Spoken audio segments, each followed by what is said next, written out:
Puji Tuhan, saudara-saudari, kita memasuki pelajaran 13, yaitu kelompok pertama dari lambang-lambang menurut sejarah dalam Perjanjian Lama, Adam dan Hawa. Pertama-tama saya mengapresiasi kita di dalam pemulihan Tuhan, kita boleh mengenal lambang-lambang ini. Karena saudara kita yang di depan, kita bukan hanya tahu lambang-lambang ini, kita boleh memasuki lambang-lambang ini, kita boleh mengalami lambang-lambang ini, yaitu tentang Adam dan Hawa, yang tidak lain melambangkan Kristus dan gereja. Puji Tuhan, saudara-saudari, semoga melalui pelajaran 13 ini kita semakin mengapresiasi Alkitab yang sudah dibukakan di tengah-tengah kita. Kita melihat Adam. Pertama, Adam ini adalah mengumumkan Allah sendiri. Adam ini adalah bahasa Ibrani dari kata manusia. Jadi ketika Kejadian 1 ayat 26, berfirmanlah Allah, baiklah kita menjadikan manusia menurut gambar dan rupa kita, supaya mereka berkuasa atas ikan-ikan di laut dan burung-burung di udara, dan atas ternak, dan atas seluruh bumi, dan atas segala binatang melata yang merayap di bumi. Dikatakan menjadikan manusia. Kata manusia ini, Ibraninya adalah Adam. Jadi saudara-saudari, ketika itu Allah menciptakan manusia, Allah menciptakan Adam menurut gambar dan rupa kita. Kita ini adalah Allah. Jadi manusia diciptakan menurut gambar dan rupa Allah sendiri. Manusia adalah gambaran Allah. Manusia adalah seperti foto dari Allah. Dia memiliki gambar Allah. Dia memiliki sifat. Kita tahu di dalam manusia ada sifat kasih, ada sifat terang, ada sifat kudus. Inilah gambaran dari diri Allah. Dan manusia memiliki rupa Allah. Ada ekspresi dari kebajikan-kebajikan di dalam manusia. Jadi manusia sebenarnya adalah foto dari diri Allah sendiri, gambaran Allah. Tetapi ketika itu manusia hanya foto, tidak memiliki intrinsik diri Allah di dalam manusia. Karena itu saudara-saudari, di dalam penciptaan adanya satu keperluan, supaya manusia menerima Allah. Manusia menerima Allah masuk ke dalam dirinya, menjadi hayat dan isi manusia. Sehingga ketika manusia ada kebajikan-kebajikan insani, manusia memiliki realitas dari kebajikan ini, yang adalah diri Allah di dalam manusia. Yang kedua, manusia mewakili Allah. Manusia mewakili otoritas Allah. Kejadian pasal 1 ayat 28 dikatakan, Allah memberkati mereka. Lalu Allah berfirman kepada mereka, beranak cuculah dan bertambah banyak. Penuhilah bumi dan taklukkanlah itu. Berkuasalah atas ikan-ikan di laut dan burung-burung di udara, dan atas segala binatang yang merayap di bumi. Jadi ketika Allah menciptakan manusia, Allah memberkati manusia, ya Allah juga memerintahkan supaya manusia beranak cucu, bertambah banyak, dan berkuasa. Berkuasa ini adalah manusia boleh mewakili Allah, mewakili otoritas Allah untuk berkuasa atas segala makhluk di bumi, terutama kepada musuh Allah, yaitu Satan. Di Yohanes pasal 1 ayat 5 ayat 19, kita tahu bahwa kita berasal dari Allah dan seluruh dunia berada di bawah kuasa si jahat. Saudara-saudari, manusia diciptakan dari Allah. manusia berasal dari Allah. Puji Tuhan, kita berasal dari Allah. Tetapi dunia ini sudah dikuasai si jahat. Dunia ini dikuasai oleh Satan. Karena si jahat ini, hal ini dunia tidak di bawah otoritas Allah. Tidak di bawah kekuasaan Allah. Banyak manusia yang memberontak kepada Allah. Karena itu Allah perlu sekelompok manusia yang bisa mewakili Allah, yang mewakili otoritas Allah. Dan sekelompok manusia ini supaya Allah boleh melaksanakan kuasanya, boleh melaksanakan pemerintahannya, sampai akhirnya Allah boleh mendatangkan kerajaannya di atas muka bumi ini. Karena itu Allah perlu manusia mewakili Allah, berkuasa mewakili Allah untuk mengalahkan si jahat. Kemudian kita lihat poin C, bahwa Adam, manusia itu melambangkan Kristus sebagai kepala umat manusia dan segala sesuatu. Saudara-saudari, Adam adalah manusia yang pertama. Bisa dikatakan Adam ini adalah kepala dari seluruh ciptaan Allah, kepala umat manusia.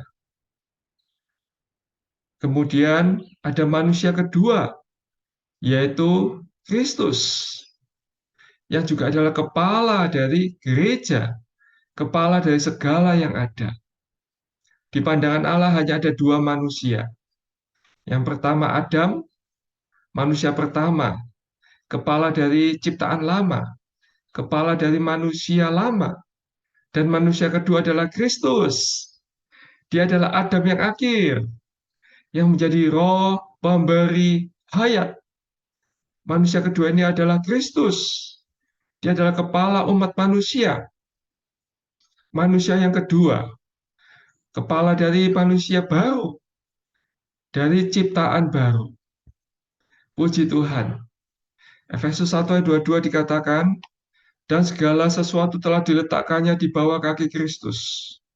Dan dia telah diberikannya kepada jemaat sebagai kepala dari segala yang ada. Seperti Adam adalah kepala dari umat manusia. Adam melambangkan Kristus, juga kepala dari gereja, dari ciptaan yang baru. 1 Korintus pasal 11 ayat 3 dikatakan, tetapi aku mau supaya kamu mengetahui hal ini, yaitu kepala dari tiap-tiap laki-laki ialah Kristus, kepala dari perempuan ialah laki-laki, dan kepala dari Kristus ialah Allah. Puji Tuhan, saudara-saudari, supaya kita tahu, kepala dari laki-laki ialah Kristus, kepala dari perempuan ialah laki-laki. Ini juga boleh menjadi pengalaman kita. Seperti Adam adalah kepala dari umat manusia, yang melambangkan Kristus adalah kepala dari laki-laki. Kristus adalah kepala dari kita semua. Kiranya dalam pengalaman sehari-hari, kita menjadikan Kristus adalah kepala kita. Kristus sebagai pemimpin kita. Kristus sebagai suami kita. Dalam segala perkara besar atau kecil, kita boleh tanya kepada Kristus sebagai kepala kita. Suami kita yang sejati. D dikatakan termasuk seluruh keturunannya diciptakan oleh Allah sebagai bejana Allah. Ketika Allah menciptakan manusia yang mewakili seluruh ciptaan Allah, ciptaan manusia, yaitu seluruh keturunannya diciptakan oleh Allah sebagai bejana Allah. Saudara-saudari, di Roma 9 ayat 23, justru untuk menyatakan kekayaan kemuliaannya atas benda-benda belas kasihannya yang telah dipersiapkannya untuk kemuliaan. Haleluya. Ketika Allah menciptakan Adam, manusia itu, Allah menciptakan sebagai bejana. Di Roma 9 dikatakan ini adalah benda-benda, menurut terjemahan aslinya adalah vessel, yaitu bejana belas kasihan Allah yang dipersiapkan untuk kemuliaan. Saudara-saudara yang terkasih, kita diciptakan sebagai bejana Allah, sebagai wadah Allah. Ini seperti sarung tangan. Sarung tangan diciptakan menurut gambar dan rupa tangan, sebagai satu wadah untuk diisi oleh tangan. Demikian juga kita yang diciptakan sebagai bejana Allah, wadah Allah, menurut gambar dan rupa Allah. Kita diciptakan untuk diisi oleh diri Allah. Haleluya. Jika manusia hanya bejana tanpa diisi oleh Allah, manusia hanyalah bejana yang kosong, yang tidak memiliki isi, intrinsik. Tapi puji Tuhan ketika manusia percaya kepada Injil, manusia percaya kepada firman Tuhan, menerima Allah masuk ke dalam diri manusia. Ketika itu manusia memiliki isi. Manusia memiliki Allah masuk ke dalam dirinya sebagai isi, sebagai makna hidup manusia. Puji Tuhan, hari ini kita yang percaya, kita sudah menerima hayat Allah masuk ke dalam kita. Menerima sifat Allah masuk ke dalam kita sebagai realitas dari hidup manusia. Kemudian, saudara-saudari, sangat disayangkan ada satu tragedi. Yang pertama di alam semesta ini, yaitu manusia jatuh di dalam dosa. Adam berbuat dosa dan jatuh, maka semua keturunannya juga jatuh di dalam dosa. Seperti Roma 5 ayat 12, sebab itu sama seperti dosa telah masuk ke dalam dunia oleh satu orang, dan oleh dosa itu juga maut. Demikianlah maut itu telah menjalar kepada semua orang, karena semua orang telah berbuat dosa. Oleh satu orang itu, siapa? Oleh Adam. Maka dosa itu, maut itu, juga menjalar kepada semua orang. Kita yang adalah keturunan dari Adam, maka kita juga mewarisi dosa ini. Kita mewarisi maut ini. Bahkan bayi yang baru lahir pun, sebagai keturunan Adam, keturunan satu orang itu, bayi juga sudah berbuat dosa, memiliki sifat dosa. Ayat 19 dikatakan, sama seperti ketidaktaatan satu orang, semua orang telah menjadi orang berdosa. Demikian pula oleh ketaatan satu orang, semua orang menjadi orang benar. Dengan tegas firman Tuhan mengatakan ketidaktaatan Adam terhadap firman Tuhan. Adam sudah menerima perintah dari Tuhan supaya tidak menjamah memakan buah pohon pengetahuan baik dan jahat. Tetapi Adam gagal, Adam mengikuti istrinya. Dia tidak taat terhadap firman Tuhan, sehingga Adam menjadi orang berdosa. Saudara-saudara yang terkasih, tapi di sini ada satu berita yang sukacita. Oleh ketaatan satu orang, semua orang menjadi orang yang benar. Nanti kita lihat orang ini siapa? Orang ini adalah Kristus. Yang F dikatakan kehilangan kedudukannya sebagai kepala. Adam gagal menjaga kedudukan sebagai kepala, melainkan mengikuti istrinya dan bertindak berlawanan dengan ketentuan Allah dan menyebabkan seluruh umat manusia jatuh ke dalam dosa. Tadi kita lihat bahwa dalam penciptaan Allah, Allah menetapkan satu administrasi bahwa laki-laki adalah kepala dari perempuan. Ya, ini adalah gambaran bahwa Kristus adalah kepala dari gereja. Seharusnya Adam sebagai kepala atas istrinya, atas perempuan. Tetapi Adam gagal. Justru dia mengikuti istrinya, bertindak melawan ketentuan Allah, tidak taat terhadap firman Allah. Seharusnya Adam bisa menegur, ya. Dia mengatakan tidak demikian firman Tuhan, tetapi dia kehilangan kedudukannya sebagai kepala atas perempuan. Oh, Tuhan Yesus. Saudara-saudari, kiranya kita mengingat perkara ini. Begitu kita kehilangan kedudukan sebagai kepala, dalam pengalaman kita kehilangan menjadikan Kristus sebagai kepala, maka kita sangat mudah melawan ketentuan Allah. Kita bisa jatuh ke dalam dosa. Yang G dikatakan menerima janji penebusan Allah. Saya sangat menyenangi poin G ini. Dikatakan menerima janji penebusan Allah. Meskipun manusia jatuh di dalam dosa, manusia melanggar ketentuan Allah. Bahkan ketika manusia tahu bahwa dirinya telanjang, dia lari dari Allah, bersembunyi, takut terhadap Allah. Tetapi Allah mencari manusia. Puji Tuhan, Allah mencari manusia. Saya bacakan di Kejadian pasal 39, tetapi Tuhan Allah memanggil manusia itu dan berfirman kepadanya, "Di manakah engkau?"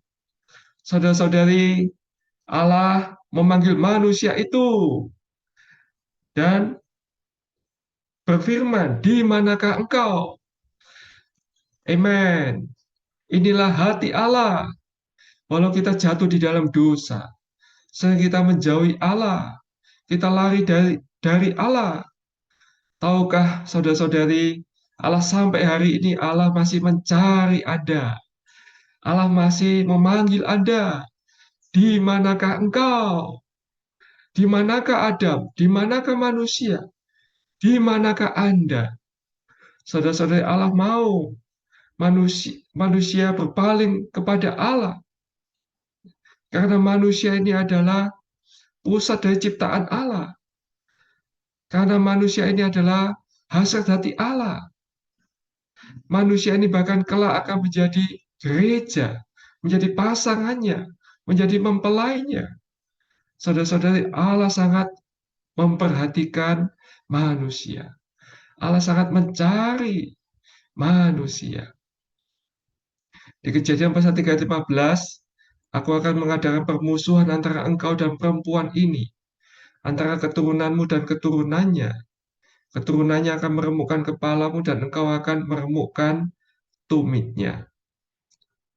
Ketika itu Allah tahu karena ular yang menipu Hawa, Allah mengadakan permusuhan antara engkau dan perempuan ini, keturunanmu dan keturunannya. Keturunanmu ini adalah seluruh umat manusia yang menjadi satu dengan iblis, yang memberontak kepada Allah, yang tidak mau percaya kepada Allah. Dan keturunannya, keturunan ini adalah keturunan perempuan itu. Kita tahu perempuan waktu itu adalah Hawa. Hawa bisa dikatakan juga mewakili seluruh perempuan. Dan kita masuk dalam perjanjian baru ada Maria yang adalah perempuan ini.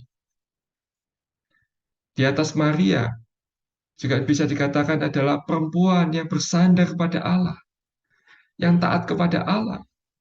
Dan di atas keturunan perempuan ini akan meremukkan kepala ular. Keturunan perempuan ini siapa?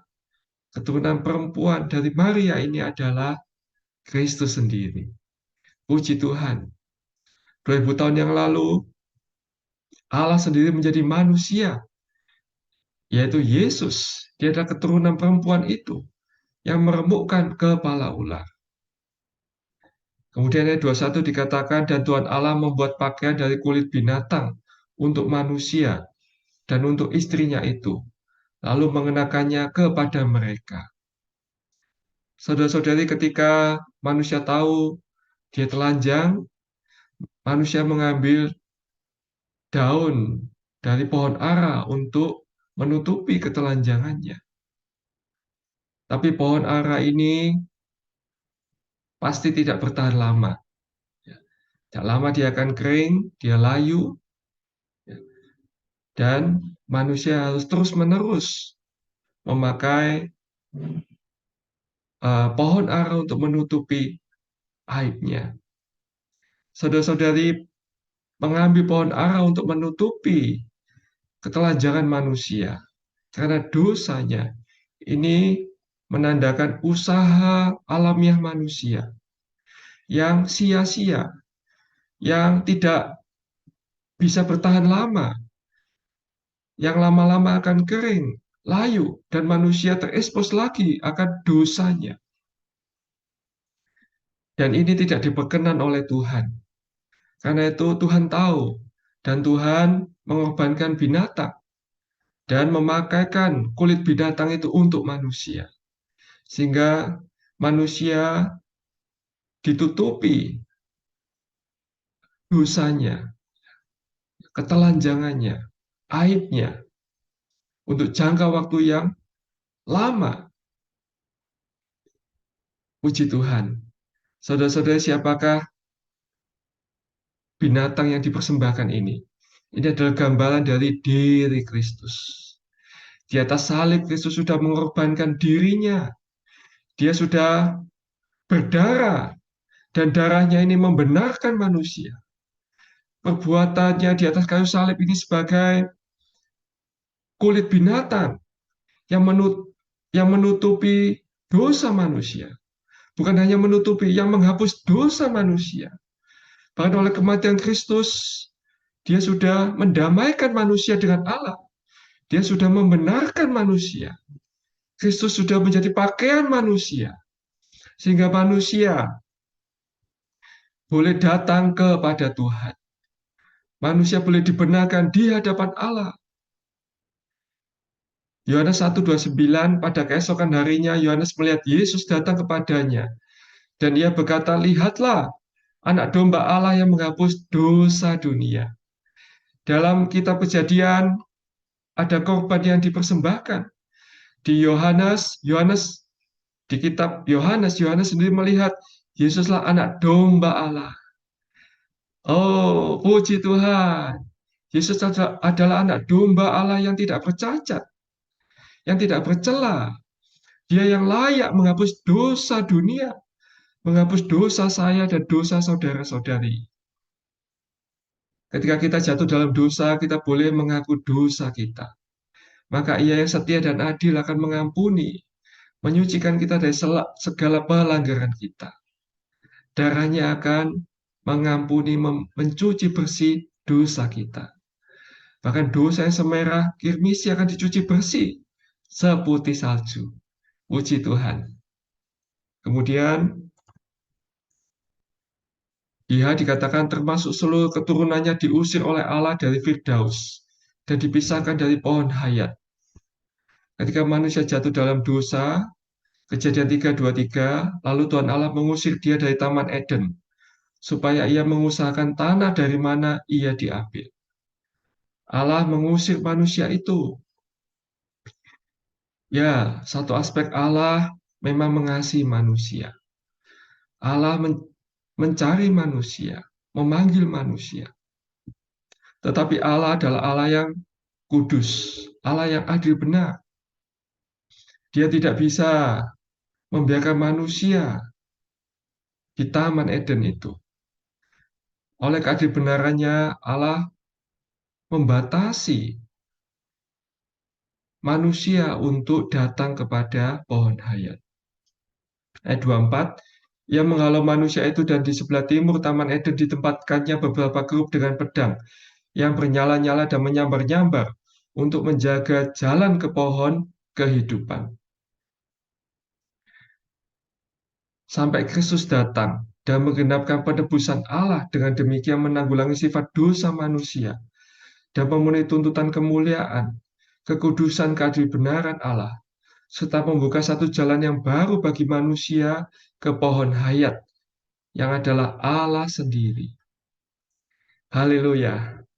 Saudara-saudari, di Kejadian Allah membatasi manusia, membatasi dengan kerub, pedang menyala-nyala dan menyambar-nyambar. Saudara-saudari, pembatasan ini hanya sampai Kristus datang. Haleluya, sampai Kristus datang. 2000 tahun yang lalu, Kristus sudah datang. Dia menggenapkan penebusan Allah. Kematiannya seperti anak domba yang menghapus dosa dunia. Kematiannya memuaskan tuntutan kemuliaan. Di Kejadian, pohon hayat dibatasi dengan kerub. Sebenarnya ini adalah kemuliaan itu. Kemudian ada pedang yang menyala-nyala, ini adalah kekudusan Allah. Dan ada suasa atau petir yang menyambar-nyambar, ini adalah keadilbenaran Allah. Saudara-saudari, Kristus sudah memenuhi tuntutan kemuliaan ini.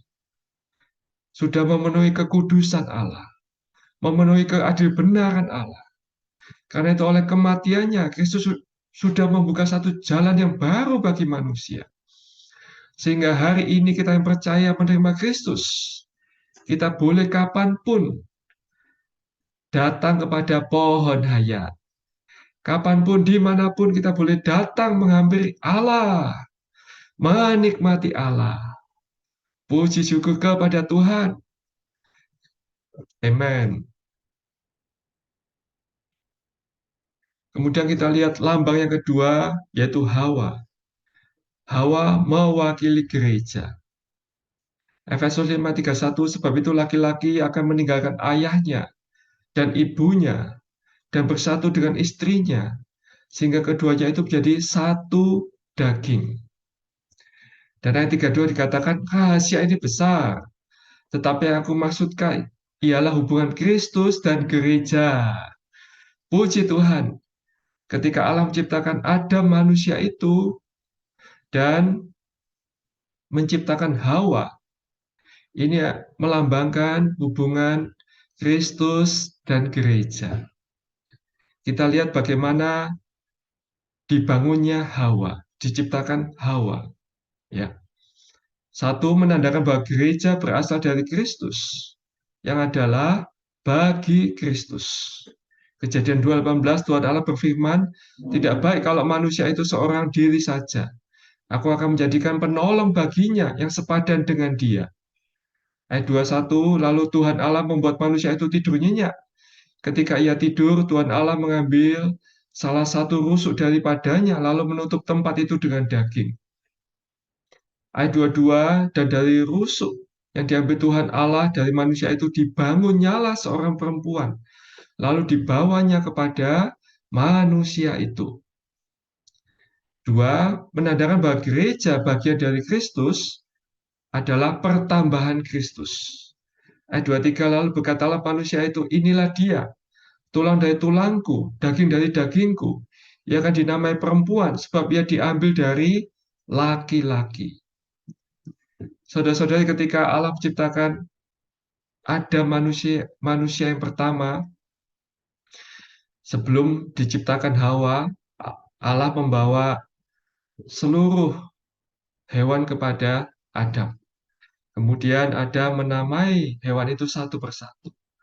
Tetapi dikatakan Adam tidak menemukan satupun yang sepadan dengan dia. Dia melihat gajah, ya, oh gajah ini terlalu besar. Kemudian dia mungkin melihat binatang yang terkecil, ya, binatang, dia melihat kelinci, wah memang lucu, tetapi kelinci juga tidak cocok. Ya. Saudara-saudari, akhirnya Allah menjadikan penolong baginya, yaitu perempuan itu, Hawa. Saudara-saudari, Hawa ini sepadan dengan dia. Bagaimana Allah menciptakan Hawa? Allah membuat manusia itu tidur dan mengambil tulang rusuk daripadanya. Dan dikatakan dibangunnyalah seorang perempuan. Jadi perempuan ini diambil dari tulang rusuk Adam. Ya. Jadi bisa dikatakan gereja yang adalah lambang dari Hawa. Gereja adalah bagian dari Kristus. Diambil dari Kristus. Gereja adalah pertambahan Kristus. Seperti Hawa diambil dari tulang rusuk. Maaf, Hawa diambil dari tulang rusuk Adam. Gereja diambil dari diri Kristus. Gereja sebenarnya adalah pertambahan Kristus.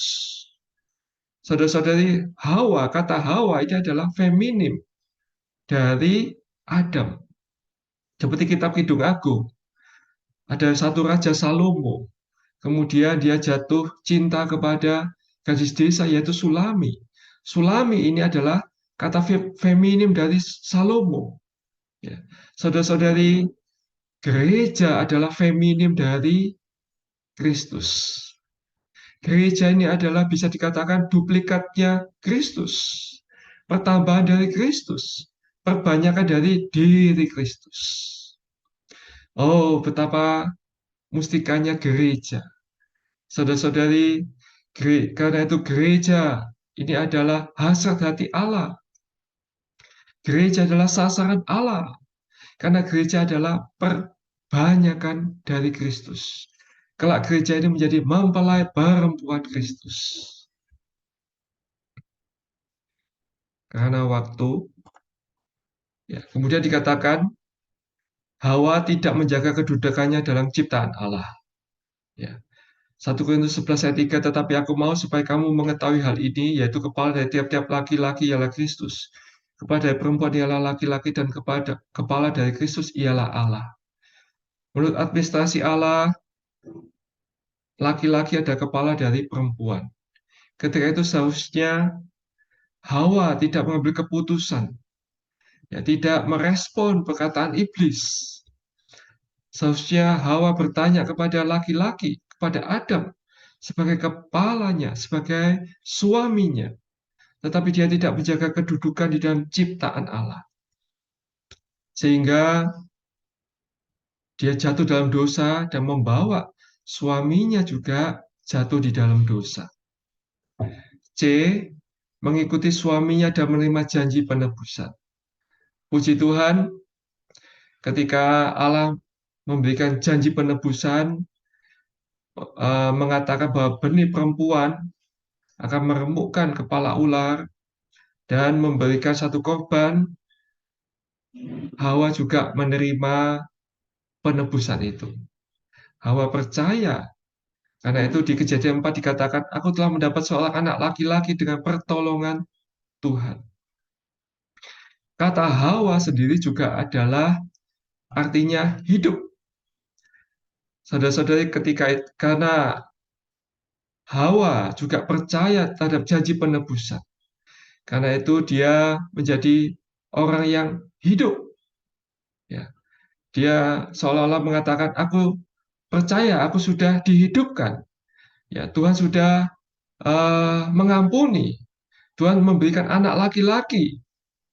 Ya, aku sudah menerima hidup. Aku tidak lagi di dalam dosa, mengalami maut, tetapi aku hidup karena anak laki-laki ini. Ya, karena benih ini yang nantinya akan digenapkan oleh diri Kristus. Saudara-saudari, ketika kita percaya Tuhan, kita tidak lagi menjadi orang dosa di dalam kuasa maut. Kita menjadi orang yang dihidupkan. Kemudian dia menjadi ibu dari segala yang hidup.